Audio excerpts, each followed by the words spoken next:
Good morning, this is Marcel Fischbacher. I'm out here in our race trial, which is our variety trial on Tommy Cartwright's farm.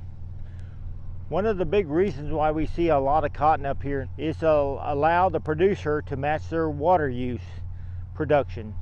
And a lot of it is because they are limited on how much water they have to pump on, and the amount of water it takes to make a cotton crop is considerably less than it takes to make a corn crop.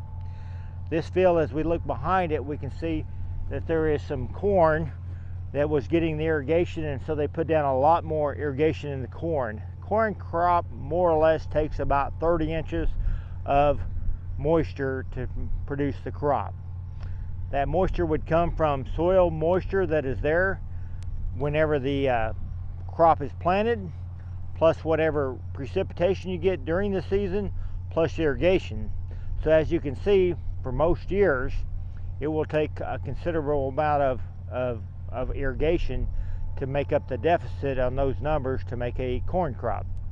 Whereas when we get into this cotton crop, it may take, depending on the producer's goal, but 15 to 20 inches of total moisture. So if there's already 5 or 6 inches of soil moisture, and then you get some rainfall, very little additional irrigation is needed. So the farmers, whether they're sharing the water under one pivot like we see in this half-mile sprinkler, where they have corn and cotton in the same field, they'll actually maybe applying 1.25 inches to 1.5 inches across their corn, and when they get the cotton, they may only be applying 1/2 inch of irrigation moisture.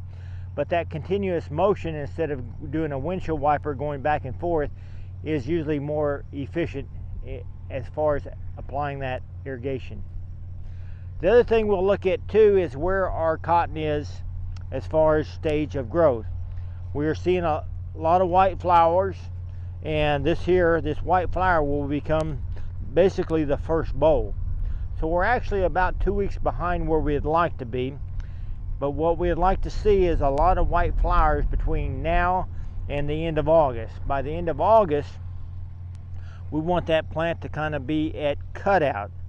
Right now, there's about 5 nodes on this plant between the first bow and the top. We'd like to keep that number between about 5 and 7 or 8 at max. We don't want to get it up there at 8, 9, or 10, because then you have too much vegetative growth. You want to keep that growth down, and at cutout is when that white flower gets to be here at the top of the plant. And at that time, we want the plant to quit making more cotton bolls, and just to really fill those bolls with more cotton, more seed, and more quality. That's where our plants are now, and it's almost the end of July, 1st of August, so we are ready to see some setting of bolls and the cotton production yields to be made in the next month. We also have to have a lot of heat units in September to let those develop.